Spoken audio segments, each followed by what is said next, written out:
तो आइए प्रिय छात्रों, इस वीडियो लेक्चर में आपके लिए लेकर आए 10th क्लास का जो हिंदी का पेपर हुआ है उसका HBSC बोर्ड 6 अप्रैल 2022 को जो आपका हिंदी का पेपर हुआ सेट सी है, तो इसके सही आंसर आप देख लीजिएगा।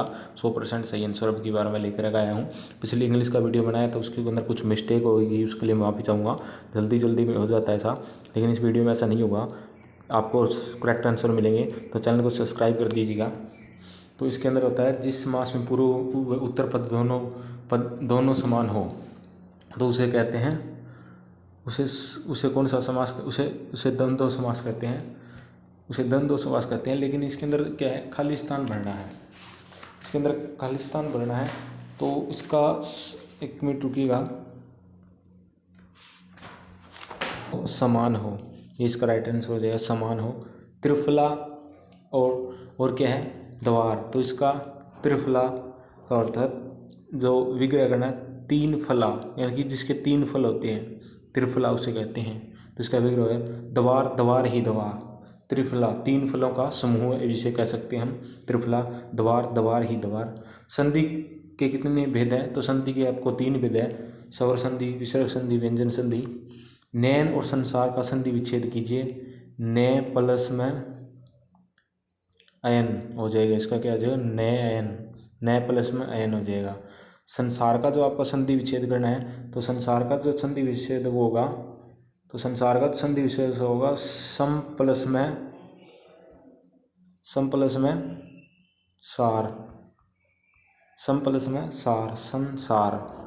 और उसके बाद में आपका अगला जो निर्मल और उद्गम में जो उपसर्ग छांटिए, तो निर्मल में तो उपसर्ग कहता है जो वर्ड के आगे लगता है, निर, और उद्गम में हो जाएगा उत, इसका उद नहीं होगा, इसका उत होगा। उद्गम में उत प्लस में गम होगा, इसका उत प्लस में गम हो जाएगा। उसके बाद में सैनिक में प्रत्यय जो वर्ड के अंत में लगता है, तो सैनिक में हो गया इक, और कमलदान में दान, कमल प्लस में दान हो जाएगा इसका। उसके बाद में आपका जो है अगला है अविकारी शब्दों के प्रकार होते हैं, तो इसका आप कमेंट सेक्शन में जवाब दे सकते हैं, इसका थोड़ा मुझे ध्यान नहीं है। विकारी शब्द है तो इसके अंदर गाय है, वो विकारी शब्द है। अगला क्वेश्चन जो आपका है कि जल के 2 पर्यायवाची शब्द, तो जल का आपका पानी और आप नीर दे सकते हैं, नीर। अगला क्वेश्चन है कि मलिन का और आधुनिक का विलोम अर्थ होगा, तो मलिन का हो जाएगा आपका स्वच्छ, और आधुनिक का प्राचीन हो जाएगा, आधुनिक का क्या हो जाएगा, प्राचीन। अली के दो अनेकार्थी शब्द, तो अली के 2 अनेकार्थी शब्द जो हैं वो आपके भोरा और पंक्ति, भोरा और एक दूसरा पंक्ति, ये हो जाएगा आपका। अगला क्वेश्चन, रचनाई दृष्टि वाक्य के जो है 3 भेद है। रचनाई दृष्टि यानी कि सरल वाक्य, मिश्रित वाक्य, संयुक्त वाक्य, 3 भेद आ जाएंगे। रचनाई दृष्टि से कितने भेद हैं, के 3 भेद हैं, 3। घाघर में सागर बढ़ने का अर्थ है कि बहुत कम शब्दों में बहुत कुछ ज़्यादा कह देना, ये क्या कहलाता है, घाघर में सागर बढ़ना कहलाता है। तो जैसे कि कोई व्यक्ति स्टेज पर जाकर बोलता है, तो या क्लास में आपका टीचर है, वो बहुत कम शब्दों में कोई बहुत बड़ी बात कह देता है, तो उसे घाघर में सागर बढ़ना कहते हैं। जैसे देश वैसा भेष, लोककृति, यानी कि जैसे जिस प्रकार के लोग होंगे, जिस प्रकार के परिवार के अंदर जैसा परिवार होगा, उसी प्रकार के उसके बच्चे होंगे, इस प्रकार का इसका यूज करते हैं। लोककीर्ति का अर्थ है यानी कि जिस प्रकार का आपका वातावरण होगा या आपके माता पिता होंगे, आप भी उसी प्रकार के होंगे, तभी कहते हैं जैसा देश वैसा भेष। या संगति का भी प्रभाव आप पर पड़ता है, जिस प्रकार की संगति में आप रहते हैं उसके प्रकार आपको कहता है। तो मुनीस, महाभट, मानी में कौन सा अलंकार है, तो इसके अंदर अनुप्रास है, क्योंकि मैं की बार आवृत्ति हुई है। अगले का प्राति ही जागत गुलाब चटकारी दे अलंकार का नाम लिखिए, तो इसके अंदर कौन सा अलंकार है, इसका आपको कमेंट सेक्शन में जवाब देना है, ठीक है।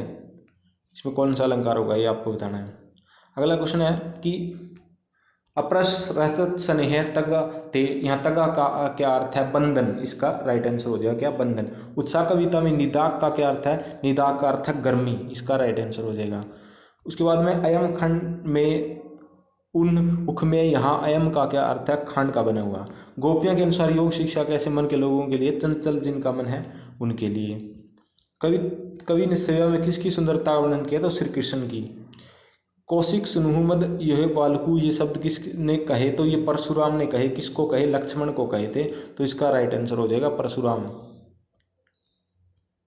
अट नहीं रही कविता में पाठ पाठ क्या है, तो शोभाश्री आ जाएगा। इसका ये नहीं होगा, हरियाली नहीं होगा, इसका क्या, शोभाश्री, इसका राइट आंसर है।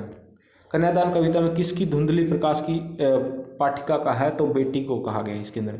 किसकी शील स्वभाव के कारण परशुराम ने लक्ष्मण के वध न करने की बात कही, राम के स्वभाव के कारण। अगला क्वेश्चन है, कोई गोपियों ने हरिल की लकड़ी के समान कौन है, तो श्री कृष्ण उनके हरिल की लकड़ी के समान है। अगला क्वेश्चन है, कन्यादान कविता में चेहरे के मत रीझने पर बात कही है, यह सम्मान की। अगला क्वेश्चन है कि परशुराम ने लक्ष्मण के लिए किन किन शब्दों का प्रयोग किया, मूर्ख कहा, काल का ग्रास कहा, उद्दंड, ये उपयुक्त सभी, इसका राइट आंसर हो जाएगा। नेताजी की टोपी को नोक से कोट के दूर बटन तक कितने फीट ऊंची थी, तो 2 फीट ऊंची थी। अगला क्वेश्चन है कि बालू गोविंद भक्त स्नान करने किस साधन से जाते थे, तो वो किस पर जाते थे, पैदल ही जाते थे। अगला क्वेश्चन, फादर कामिल बुल्के के पिताजी क्या करते थे, एक व्यवसायी थे भाई, इसका राइट आंसर हो जाएगा। अगला क्वेश्चन है कि नेताजी का चश्मा पाठक गद्य किस विधा में संबंधित है, तो ये क्या है, एक कहानी है, इसका राइट आंसर हो जाएगा। बाल गोविंद भक्त संगीत साधना का चरम उत्कर्ष किस दिन को देखने को मिलता है, बेटे की मृत्यु पर। फादर कामिल बुल्के कितने वर्ष तक जीवित रहे, तो 73 वर्ष तक जीवित रहे। खीरे की फांकों को खिड़की से फेंक कर नवाब साहब ने तौली से क्या किया, लोटा साफ किया, हाथ होठ पोंछे, चाकू को साफ किया, तो इसका हो जाएगा चाकू को साफ किया। और अगला क्वेश्चन है कि हलदार साहब किसके देशभक्ति के सामने नमस्तक थे, कैप्टन। बाल गोविंद भक्त तू जा नहीं, मैं इस घर को छोड़कर चल दूंगा, अखिली दलील किस सामने रखी, यानी कि पतोहू। यानी कि पतोहू कौन होती है, जो अपने पोते की बहू, उसे पतोहू कहते हैं। पोते की नहीं, सॉरी, पतोहू क्या है, अपने बेटे की जो बहू होती है उसे पतोहू कहते हैं। पतोहू होती है बेटे की जो बहू होती है वो। फादर कामिल बुल्के के मन में पढ़ाई के दौर में क्या बनने की इच्छा थी, तो सन्यासी। नवाब साहब ने अपनी जेब से क्या निकाला, तो ये चाकू निकाला। खीरे की पनियाती फांके देखकर मुँह में पानी आ जाता है, पनियाती का अर्थ क्या होता है, यहाँ रसीला आ जाएगा, इसका राइट आंसर हो जाएगा। तो ये आपके 40 MCQ क्वेश्चन कंप्लीट होते हैं। आपके कितने ठीक है कमेंट सेक्शन में बताइएगा। और उसके बाद में हम जो इसका जो ये आप देख लीजिएगा, जो बड़े क्वेश्चंस जो आपके आए हैं वो आप यहाँ देख लीजिएगा कि दोहा छंद के लक्षण लिखिए। और उसके बाद में आपका विद्यालय में स्वच्छ जल की व्यवस्था करने के बारे में अध्यापक की एक प्रार्थना पत्र लिखिए। मोबाइल गेम के दुष्परिणाम बताइए, छोटे भाई का एक पत्र लिखिए। और ये आपके जो क्वेश्चन आप देख सकते हैं इसके अंदर। और तो ये आपका आए हुए क्वेश्चंस जो ये आप देख सकते हैं। और वीडियो तेज लगे तो इसको रोक करके आप देख सकते हैं। कन्यादान कविता का मूल भाव स्पष्ट कीजिए, उत्साह कविता का केंद्रीय भाव स्पष्ट कीजिए, पाठित पदों के आधार पर गोपियों का या साधना दृष्टि स्पष्ट कीजिए, लेखक लखनवी अंदाज पाठ में निहित व्यंग्य स्पष्ट कीजिए, ये आपका पैराग्राफ है। और ये देख लीजिएगा आपका पेपर जो हिंदी का, ये आपका पेपर यहाँ कंप्लीट होता है, तो देख लीजिएगा। और चैनल के साथ बने रहिएगा और चैनल को सब्सक्राइब कर दीजिएगा। और कोई कमी हो तो कमेंट सेक्शन में बताइएगा। धन्यवाद।